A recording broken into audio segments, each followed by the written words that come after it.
አሁን ወደ ድሮ ስርዓት እንመለስ ስትል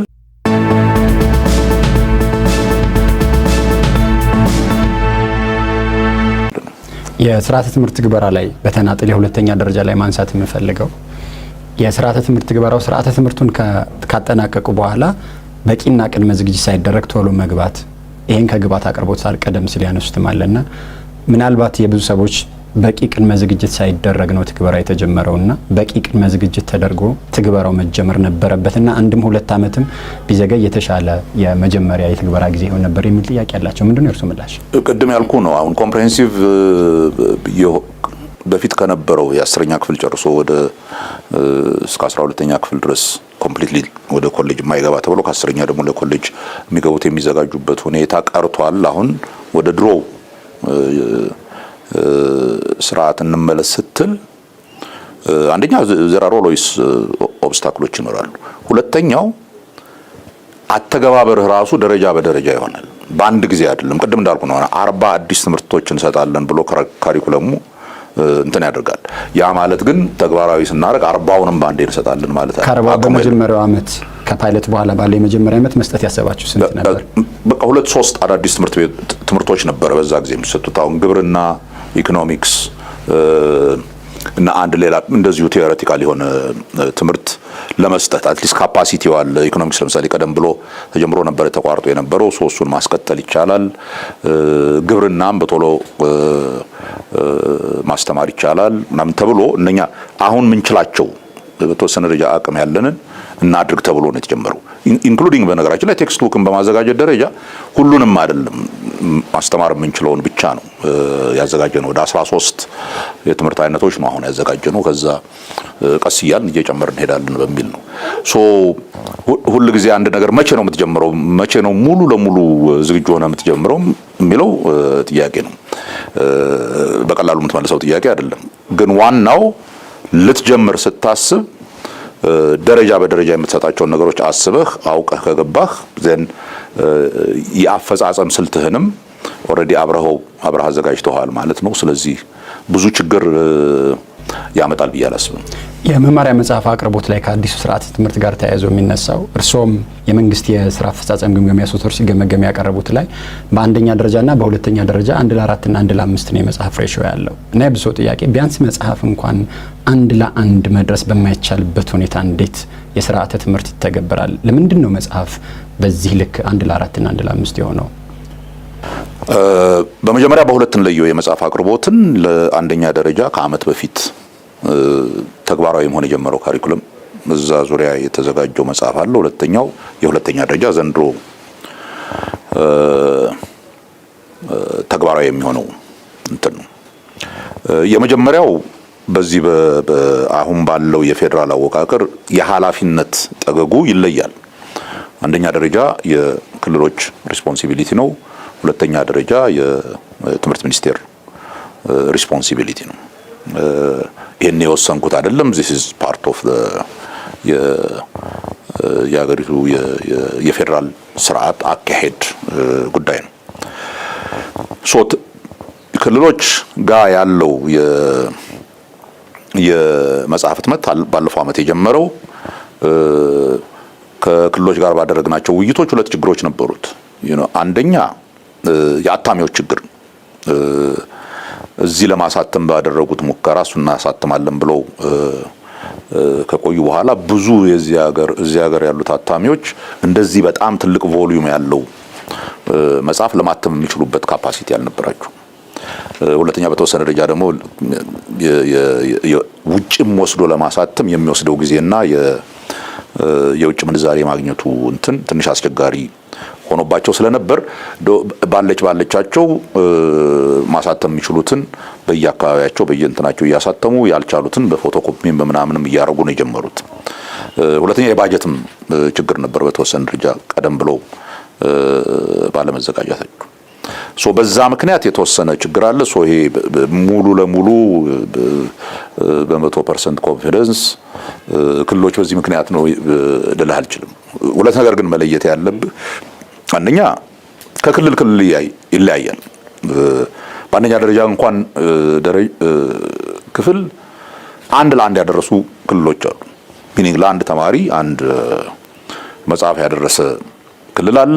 ለአንድ ተማሪ አንድ መጽሐፍ ለ10 ላይ ያለ አለ። ገና ሶ በተወሰነ ደረጃ የምታገኘው የመጽሐፍ አቅርቦት እንደ ክልሉ ካፓሲቲ እና ክልሉ እንደሰጠው ካሉት ስራዎች ውስጥ እንደሰጠው የቅድሚያ እንትን የተያያዘ ነው። ወጥ አይደለም። ይሄ አሁን 1 ለ5 የሚባለው አቨሬጅ የሁሉንም ክልሎች አማካይ ተወስዶ ነው እንጂ የክልሎቹ ላይ ቀደም ሲል ያነሷቸው 3 ምክንያቶች አሉ። ምክንያቶቹ 3 ምክንያቶቹ ናቸው ወይስ የክልሎቹ ለዚህ ጉዳይ ላይ በቂ ትኩረት አለመስጠትና አለመስራት ነው? ወል አንደኛው ሰብጀክቲቭ ነው። በቂ ትኩረት ስላልሰጡ ነው ብዬ ለመናገር በጣም ይከብደኛል። ግን አትሊስት የባጀት እጥረት አለብኝ የሚል ይሄ እንደሚመጣ የሚያውቅ ክልል ቀደም ብሎ ትንሽ መዘጋጀት ነበረበት ብዬ አስባለሁ። ያን ካልተዘጋጀ ትንሽ ችግር አለ ማለት ይቻላል። ግን ሁሉ ጊዜም ይሄ ካሪኩለም እንትን ላይ ስትጨርስና አዘጋጅተህ መጽሐፉን እስከምታዘጋጅ ኖቲስ ፓይለት ስታረግ ትምህርቱን በዛ መጽሐፍ ነው አይደለም እያስተማርክ ያለው። ሶ ሐሳቦች ይመጣሉ። ይሄ ቢስተካከል የሚል ሶ እስከ ሰኔ ምናምን ድረስ ስቲል የመጨረሻው እንትን አይደርስልህም አይደለም። ከሁሉም የመጨረሻው ረቂቅ ማልደረስ የመጨረሻው ረቂቅ እንደዛ ነው ግዴታ ባይስ ቬሪ ኔቸር ነው። አለበለዚያ በሚቀጥለው ዓመት ካላልክ በቀር ኢሚዲየትሊ ላርገው ካልክ ያለህ ዊንዶ በጣም ትንሽ ነው። ይሄንን ልትሰራ የምትችልበት ያለ መስኮት የተወሰነ ነው። እሱም አለ። ሶ ላይክ ኦል ፕሮብለምስ የአንድ በኩል ጥፋት ብቻ አይደለም፣ ኦር የአንድ በኩል ችግር ብቻ አይደለም። የተለያዩ እንትኖች አሉ። እንግዲህ ዋናው የሰው ልጅ የመማር ሂደት ከነኚህ ምንድነው መማሪው የቱ ጋር ነው እንትን ማድረግ ያለብኝ ያለ ያስተካከለ መሄድ አለበት። that's exactly what happens በሁለተኛ ደረጃ ትምህርት ላይ ያን ከዛ ትምህርት ወስደን ኦኬ የዛ አይነት ችግር እንዳይገጥመን ምንድነው ማድረግ ያለብን? እኛም እንደነሱ የሁለተኛ ደረጃውም ወደ ሰኔ ማለቂያ አካባቢ ነው የደረሰው። የግዢ ፕሮሲጀር እዚህ ሀገር ታውቃለህ፣ በጣም ረጅም የግዢ ፕሮሲጀር አለው። መጀመሪያ ልክ ባለው የግዢ ህግ እንሂድ ብንል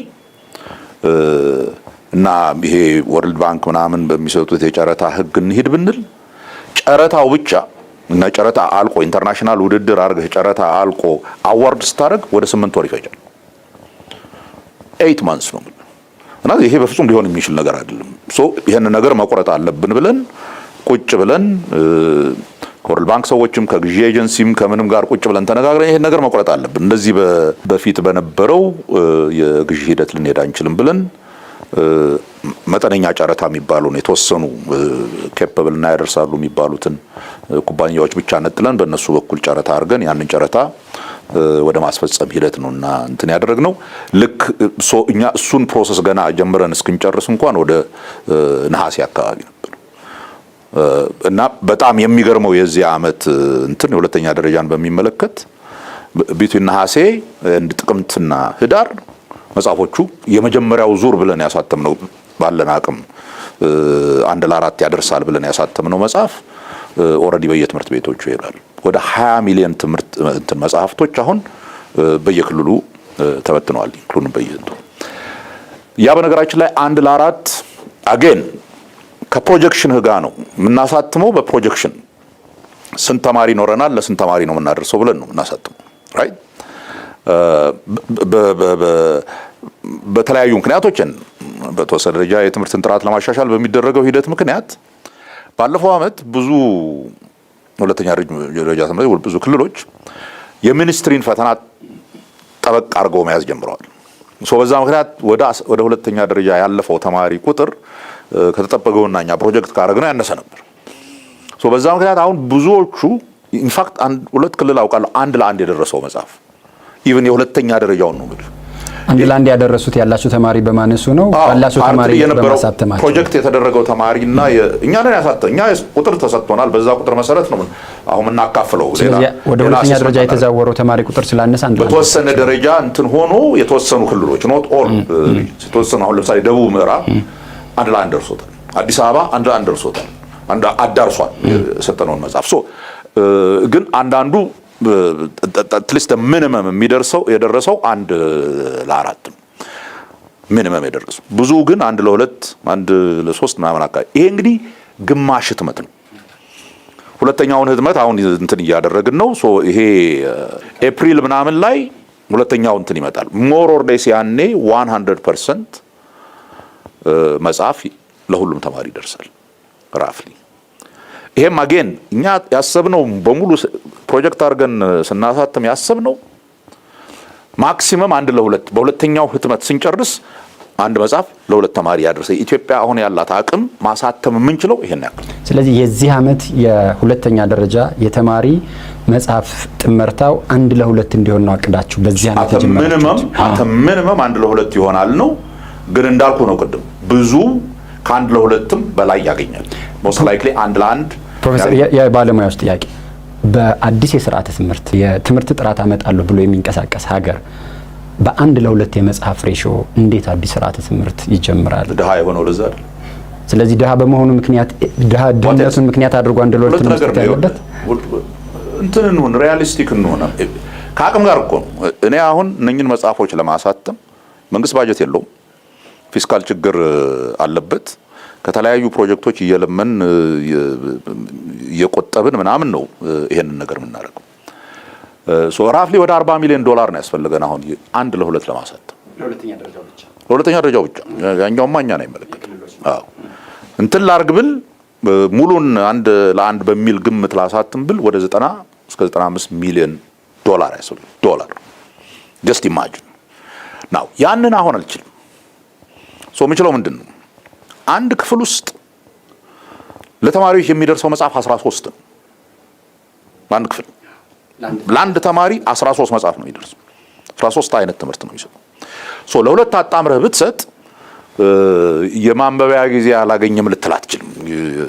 ታይማቸውን ሼር እያደረጉ እንትን ቢያደርጉ ሁሉም መጽሐፍ ይኖረዋል። በዛ ጊዜ የሚያጠናውን በጣም የሚያስፈልገውን እየለየ እንትን ካደረገ አንድ ቢደርሰው ጥሩ ነበር። ምን ጥያቄ አለው? አገሪቱ ትችላለች ወይ? ይሄንን አትችልም። ሶ በግምት አይደለም መስራት ያለን። ምን ችለው ባለን ምንድነው ልንሰራ ምን ችለው ነው። ኤንድ ጊቭን ካለን አቅም ከነበረው ጊዜ አንፃር አይ ቲንክ ሚራክል ነበር ይሄ መጽሐፍ እንደዚህ በአጭር ጊዜ መድረሱ። አክቹአሊ ወርልድ ባንኮች መጀመሪያ ላይ ለምንድነው በዛ ሂደት ያልተሰራው ብለው ትንሽ አቅማምተው ነበር። አሁን የሁለተኛውን እንትን ስናርግ በሉ በጀመራችሁበት ቀጥሉ።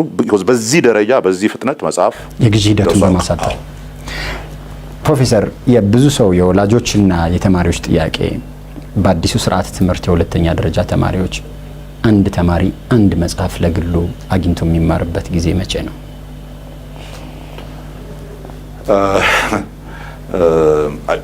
ይሄንን መልስ የምታገኘው ምን ጠንቋይ በመቀለብ ነው ወይስ በምንድን ነው? አይ ሚን በእንትን ኮን አሁን ባለን አቅም እንትን አድርገናል። አሁን ይሄ ምንድን ነው የሚሰጠን? ቀስ እያል ቢልድ እያደረግን የመጽሐፍ ህትመትን ኦር የመጽሐፍ ችግርን ከዚህ ሀገር ማጥፋት ነው አይደል? ሶ አንዱ ያደረግነው በዚህ ዓመት ኤክስትሪምሊ ኢምፖርታንት የሆነ ያደረግነው ነገር ይሄ መጽሐፍ የማሳተም አቅም 120 ሚሊዮን ህዝብ ባለበት አት ኢንዱስትሪያል ሌቭል መሰራት ያለበት የመጽሐፍ ህትመት እዚህ ሀገር ውስጥ የለም። ይሄ እንዴት ነው የሚሆነው?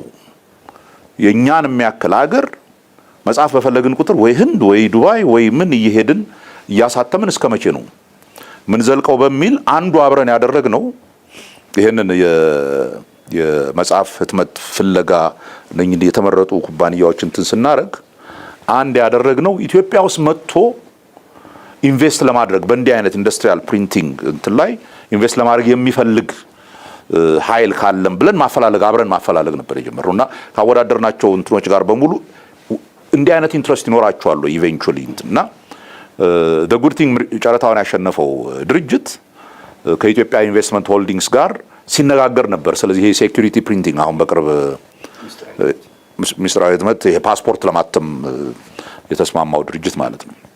መጀመሪያ በፓስፖርት ህትመት ብቻ ነበር ኢንቨስትመንቱ። ለምንድን ነው የህትመት ኤክስፐርቶች ከሆናችሁ የዲጂታል ፕሪንቲንግ፣ ፓስፖርት ሴኩር ፕሪንቲንግ፣ የዲፕሎማ ምናምንም ኢቬንቹዋሊ እነሱ ናቸው እንትን የሚያትሙት። እግረ መንገዳችሁ እንደምን ኢንዱስትሪያል ፕሪንቲንግ እንትን ላይ ኢንቨስት አታረጉም? እና የጋራ በኢትዮጵያ መንግስትና በዛ ድርጅት መካከል ያለ ጆይንት ቬንቸር ስለሆነ እሱን ብለን አሁን ተስማምተዋል። ኢንዱስትሪያል ፕሪንቲንግ ኢትዮጵያ ውስጥ ለማለት ያ ማለት እኛ ያልኩ ነው 20 ሚሊዮን መጽሐፍ ያው ሌላ ማአት ሚሊዮን ከሚሰሩት በ3 ነው 4 ሳምንት ነው ጨርሰው የሰጡን። that's how fast it is። ስለዚህ አሁን እነሱ በሚቀጥለው አመት ይጀምራሉ ኢንቨስት ያደርጋሉ ነው ወይስ ፋብሪካውን ተክለው እዚህ ማለት በሚቀጥለውማ ለዚህ አመትማ አስቸኳይ ስለሆነ ከውጭ አትሞ ሰጡን። ውጭ ካሉት ብዙ ኩባንያዎች አሏቸው ብዙ ፋብሪካዎች። በሚቀጥለው አመት ግን ኮንስትራክሽን ጀምረው እዚህ ተክላሉ ብለን ነው የምንጠብቀው። ከዛ በኋላ አትሊስት የመጽሐፍ የማተም ችግር የሚባል ነገር ይጠፋል ብለን ነው ተስፋ የምናደርገው። ሶ ይሄ ሌላም እድል ይዞልን መጥቷል ልልህ ነው። ይሄ ችግር ያንድ ጊዜ መፍትሄ ብቻ ሳይሆን የሚፈልገው ሴፍ ካሪኩለም በየ7 አመቱ በየ5 አመቱ ልንቀይር እንችላለን። ሌሎች ከዚህ ከእንትን ለትምህርት ቤት ከሚሆኑ መጽሐፍ ውጪ ለውቀትም የሚጻፉ ብዙ መጽሐፎች አሉ። ያለውን ችግር ታውቋል። በጣም ውድ ነው። በጣም እንትን እኛ እዚህ ሀገር ይሄን መጽሐፍ ለማሳተም መጀመሪያ ስንጠይቅ ሎካሊ ብለውን የነበረው ለዚሁ ለ40 ሚሊዮን መጽሐፍ ወደ 29 ቢሊዮን ብር ነበር። ጨረታ ገብተው ሀገር ውስጥ ያሉ ፕሪንተሮች ያውም የመንግስት ሰሞኑን የመንግስት ፕሪንተሮች የሰጡን ርካሽ የሚባለው ዋጋ ያገኘነው እሱን ነበር። አሁን ይሄኛውን ስናደርግ ዛት ኮስት ወደ 7 ቢሊዮን ብር ነው የወረደው። ወደ 5 እጥፍ 4 እጥፍ ነው የእንትን ልዩነቱ ገብቷል። ይሄ በተወሰነ ደረጃ መጽሐፍ የማንበብ ባህላችንንም ሳይጎዳው አይቀርም። ባይ ሜኪንግ ይሄ መጽሐፍ ማተም ውድ በማድረግ ሶኔ አንዱ ተስፋ ማረገው የዚህ እንትን መኖርና በዚህ ኳሊቲ እዚህ ማተም መቻል ከቴክስት ቡክም ውጪ ሌሎች መጽሐፎች በቀላሉና ሪላቲቭሊ ረከስ ባለ እንትን ታትመው የሚሸጡበትን እድልም ይዞልን ይመጣል ነው። ሶ መቼ ያልቃል አልከኝ የጀመርነው እኔ ተስፋ ማረገው በሚቀጥለው አመት እንትኑን ተክለው ከጨረሱ ቢኮዝ ሌላ ካሁን በኋላ ፕሪንቲንግ የሚያስፈልገን እስከሚቀጥለው ካሪኩለም ስለሆነ በ2 አመት ውስጥ ይቺ ሀገር ቴክስት ቡክ በማተም ራሷን የምትችልበት ደረጃ ላይ ትደርሳለች። በሌላ አነጋገር ተማሪዎች ለአንድ መጽሐፍ ከ2018 ጀምሮ ያገኛሉ። ማግኘት መቻል አለባቸው። እዚህ መታተም ከጀመረ እዚህ መታተም ከተቻለ then we can actually deliver that። በብር ስለሆነ የውጭ ምንዛሪ ስለማያስፈልገን ይሄን ነገር ማድረግ እንችላለን ብዬ ነው አስቡ። ከዚህ እንትን ጋር ባይዘው ካደረግነው ስምምነት ውስጥ አንድ በጣም ዩሮ ሆኖ ማያውቅ እንትን ያደረግነው ከሚያትሙት መጽሐፍ ያውን የመጀመሪያውን ወደ 20.6 ሚሊዮን ነው ሃፍ ግማሹ ብለን ያሳተምነው። አንዱ አግሪመንታችን ድንገት ይሄ በመላላጥ እንትን መጽሐፎቹ ቢበላሹ ብለን 10% ተጨማሪ መጽሐፍ በነፃ እንዲያትሙልን ተስማምተን ሶ we have አሁን ለምሳሌ 20.6 ሚሊዮን ቢሆንም ፎርማል የነበረን አግሪመንት የመጣልን መጽሐፍ ወደ 22 ሚሊዮን በሚቀጥለውም ሌላ 2 ተጨማሪ ሚሊዮን ይመጣልናል። ሶ ወደ 4 ሚሊዮን ተጠባባቂ መጽሐፎች ይኖሩናል። ሶ እሱም ሩም ይሰጠናል። የትምህርት መሰረተ ልማቶችን ማሻሻል የተመለከተ ጥያቄ አነሳለሁ። ባለሳለፍነው ክረምት በሀገር አቀፍ ደረጃ ሲካሄድ የነበረው ዘመቻ አለ የትምህርት ለትውልድ በህብረተሰቡ ትብብር ትምህርት ቤቶችን ማደስና መገንባት ነው። ምን አገኛችሁ ከዚህ? ትምህርት ሚኒስቴር ባለፉት 2 አመታት 2 አመት ተኩል ከሰራቸው በጣም ጥሩና የተሳኩ ናቸው ብዬ ከማስባቸው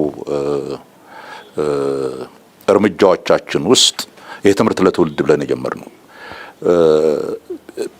አስፈላጊ ነገሩ እንትን ማድረግ ያለብን ትምህርት ለትውልድ የሚለውን የዚህ የግንባታና የማሻሻል ፕሮግራም የጀመርነው ዝም ብሎ ትምህርት ቤቶቹ ቆሻሾች ናቸው ምናምን ከሚል አይደለም። የትምህርት ጥራትን ለማሻሻል በመናረገው ሂደት አንዱ የትምህርት ጥራትን አፌክት ከሚያደርጉት ነገሮች አንዱ የትምህርት ቤቱ ኢንፍራስትራክቸር ሶ የትምህርት ሚኒስቴር ትምህርት ቤቶቻችን ምን ይመስላሉ የሚል ጥናት አድርጎ ነበር። አንድ ትምህርት ቤት ሊኖረው የሚገባ ነገር ምንድነው ብሎ እነኛን ሊኖር የሚገባቸው ቼክ ሊስት ውስጥ ትምህርት ቤቶቻችን የሚያሟሉ ስንት ትምህርት ቤቶች አሉን የሚል ጥናት ተደርጎ ነበር እና ከመንግስት አንደኛና ሁለተኛ ደረጃ ጠቅላላ ትምህርት ቤቶች ወደ በዛን ጊዜ ወደ 48,000 ያክል ትምህርት ቤቶች ነበሩ። 6 ትምህርት ቤቶች ብቻ ናቸው መስፈርቶችን የሚያሟሉ 6 ትምህርት ቤቶች። አራተኛ ደረጃ የሚባለው ጥሩ የትምህርት ኢንቫይሮንመንት የሚለው ቅድም ያልኩን ነገሮች በሙሉ አሉ። ውሃ ያለው፣ መብራት ያለው፣ ጥሩ የልጆች መጫወቻ ቦታ ያለው፣ ክፍሉ ሬላቲቭሊ ንጹህ የሆነ ግን ደግሞ ክራውድድ ያልሆነ በጣም የተወሰነ ለምሳሌ በአንድ ክፍል 40 ተማሪ አካባቢ እንደዚህ በሚል ምዘና ከ1 እስከ 4 መዝነናቸው ነበር። 1 እና 2 በቃ ምንም ትምህርት ቤት የሚባሉ አይደሉም። 3 መጥፎ አይደለም ግን ስቲል ገና ይቀረዋል ግን ደህና ነው። 4 ሙሉ ለሙሉ ያሟላ 6 ትምህርት ቤት ነው ነበር 0.02% አካባቢ። ሶ በዚህ ኢንቫይሮንመንት የትምህርት ጥራትን ለማሻሻል የምናደርገው ሙከራ እንቅፋት ይገጥመዋል። therefore አንዱ መስራት ያለብን ገና መጀመሪያ ሪፎርሙን እንትን ስናስብ ጀምሮ ያልነው አንዱ መስራት ያለብን ተማሪዎች የሚማሩበት የትምህርት ቤት ሁኔታ መቀየር አለበት። ፊዚካል ኢንቫይሮንመንቱ መቀየር አለበት። የመጣው ትልቁ ችግር ምንድነው? ይሄ ሁሉ ትምህርት ቤት መንግስት ባለው አቅም በምንም አይነት ሊያሻሽል አይችልም። just simply ሪሶርሱ የለም። ስለዚህ ያለን እድል እንደማንም ብለን የህብረተሰቡን አቅም አሰባስበን ቢያንስ ትምህርት ቤቶቹን ማሻሻል ቀድሞ ተማሪዎች እዛ የተማሩ ተማሪዎች ከዛ አካባቢ ተወልደው በኑሮ የተሳካላቸው በንግድም ይሁን በምን የዛ አካባቢ ነዋሪዎች የነበሩ እዛ ተምረው ውጭ ሀገር የሄዱና ውጭ ሀገር የሚኖሩ ለትምህርት ቤታቸው በልጅነታቸው ትምህርት ቤት ላይ ያለ ስሜት ታውቋል። ኦልዌይስ አታችመንት አለ። በእነኚህ ሁሉ ምክንያት እነኚህ ሰዎች ሁሉ ተሰባስበው ከመንግስት ውጭ መንግስት በፍጹም እንዳይገባበት ዝም ብሎ ሞቢላይዝ በማድረግ በማበረታታት ካልሆነ በቀር እያንዳንዱን ትምህርት ቤት የትምህርት ቤቱ የወላጆች ኮሚቴ ሊቀመንበር የሆነው ያንን እንቅስቃሴ እንዲመራ ግን እንዳልነው ውጭ ሀገር ያሉ ተማሪዎች አሁን ሌላ ቦታ ያሉ ግን የዛ አካባቢ ተወላጆች የወላጆች ኮሚቴዎች ተሰብስበው አንድ ላይ አንድ ኮሚቴ አቋቁመው እነሱ ረን የሚያደርጉት በመንግስት ደረጃ ግን ድጋፍ መስጠት እንትን ማድረግ። አንድ ነገር ያደረግነው አንድ ፖርታል አዘጋጀን፣ ዲጂታል ፖርታል አዘጋጀን። ያ ፖርታል ለመጀመሪያ ጊዜ በኢትዮጵያ እያንዳንዱ ሀገራችን ውስጥ ያለው ትምህርት ቤት ምን እንደሚመስል ከቪዲዮ ጋር የአካባቢው ሁኔታ ምን እንደሚጎለው ይሄ የጎደለውን ነገር ለማሟላት ምን እንደሚያስፈልግ ይሄን ለማሟላት የሚፈልግና ለዚህ መርዳት የሚፈልግ ማንን ኮንታክት ማድረግ እንዳለበት የዛ የትምህርት ቤቱ ኮሚቴ ተቋቁሞ ያ ፖርታል አሁን ስለ እያንዳንዱ የሀገሩ ትምህርት ቤት አለ። እሱን አዘጋጀን። እሱን ካዘጋጀን በኋላ ነው ያንን ካምፔን የጀመርነው። መጀመሪያ ምንድነው ያሰብነው ራፍሊ እንደ በ5 ዓመት ብንጨርስ ይሄንን ባይዜን የትምህርት ቤቶቹ ቁጥር ወደ 50 ሺህ ደርሷል። 51 ሺህ በ5 ዓመት ብናደርስ ዜን የትምህርት ጥራትን ካበላሹብን ነገሮች ውስጥ አንዱን መቅረፍ እንችላለን። በሌላ በኩል የምንሰራው ስራ እንዳለ ሆኖ ተብሎ ባለፈው ሰኔ ወር ነው አይ ቲንክ ሰኔ ወይ ሐምሌ ወር ጠቅላይ ሚኒስትሩ በተገኙበት ያንን እንትን ጀመርን። ይሄ እንግዲህ ነው አሁን 7 ወር ነው ራፍሊ እና አሁን የተገኘው ውጤት በጣም የሚገርም ነው። እኛን ራሳችንን አስገርመው ትክክለኛውን ቁጥር እስከ ቅርብ ጊዜ ያለንን ዴታ ብነግርህ በዚህ ሂደት 11611 ትምህርት ቤቶች ታድሰዋል ሙሉ በሙሉ። ሙሉ እድሳት ካሉባቸው ዋና ዋና ችግሮች ለምሳሌ የትምህርት ቤት ጥበት ካለበት ተጨማሪ ክፍሎች፣ ውሃ ከሌለበት ውሃ ማስገባት፣ መብራት ከሌለበት መብራት ማስገባት፣ እንደዚህ አትሊስት እንደው ቤዚክ የሆነው ነው የመጀመሪያውን። ሰፋ ያለ ቦታ ያላቸው ትንሽ እርሻ ቦታ እንዲጀምሩ ያንን እርሻ ቦታ ላይ የጀመሩትን መልሰው ለተማሪዎች ምገባ እንዲያውሉ እንደዚህ ነው። ለያንዳንዱ በዝርዝር የተቀመጠ ነው። ይሄን ኃላፊነቱን የሚወስዱት እነሱ ናቸው። የሚሰሩትን እኛ ቅድም ባልኩ ዲዛይን መሰረት ስሩ ልንል አንችልም፣ ቢኮዝ ያላቸው አቅም ሊወሰን ስለሚችል 11600 ትምህርት ቤት አሁን በዚህ ከቀጠልን በ5 ዓመት ነው እንጨርሳለን ብለን ያስብን። ሪሊ በ5 ዓመት ውስጥ ማሳካት እንችላለን ማለት የትምህርት ቤቶቻችንን ገጽታ ለመቀየር ተስፋ የማደርገው ሲጀመር በነበረው ኤንቱዚያዝም ይቀጥላል ብዬ ነው። እሱ ብቻ አይደለም ግን የተሰራው በዚህ ለትምህርት ለትውልድ እንቅስቃሴ ያሉትን ማደስ ብቻ ሳይሆን የሚያንሱባቸው ቦታዎችም ትምህርት ቤቶች የሰሩ እንትኖች አሉ። ወደ 4871 ትምህርት ቤቶች ተሰርተዋል። 4871 ትምህርት ቤቶች ከዚህ ውስጥ 3180 ቅድመ አንደኛ ደረጃ ትምህርት ቤቶች 1390 አንደኛ ደረጃ ትምህርት ቤት ወደ 295 የሚሆን ሁለተኛ ደረጃ ትምህርት ቤቶች በህዝቡ መዋጮ በህዝቡ የኮሚኒቲ ትብብር ተሰርቷል። ይሄ በእኔ እምነት በጣም ትልቅ ሰክሰስ ነው። ተስፋ የማደርገው በዚህ ስሜት እየቀጠልን ከሄድን ምናልባት በትምህርት ሪፎርም ውስጥ ከተጀመሩት እንቅስቃሴዎች ውስጥ አንድ ትልቅ ውጤት የተገኘበት እንቅስቃሴ ነው ማለት ይችላሉ። የትምህርት ጥራት ላይ እቅድ የነበረው እርሱም በተደጋጋሚ የሚያነሱት ትምህርት ቤቶች መምህራኖቻቸው ይበቁ፣ ርዕሳነ መምህሮቻቸው ደግሞ በአቅማቸውና በብቃታቸው ተመልምለውና አቅም ኖሯቸው እንዲመሩ ማድረግ ይሄኛውን ማብቃትና ማሰልጠን የሚል ፕሮጀክት ነበረ ከውጭ ድርጅትም የሚደገፍ። በዚህ ፕሮጀክት ምን ያህል ርዕሳነ መምህራንን አበቃቸውና እስካሁን ምን ሰራቸው? ትምህርት ቤቶቻችን አንዱ የዚህ የጥራት ችግር የገጠማቸው የትምህርት ቤት አስተዳዳሪዎች በችሎታቸውና በብቃታቸው የሚሾሙ ሳይሆኑ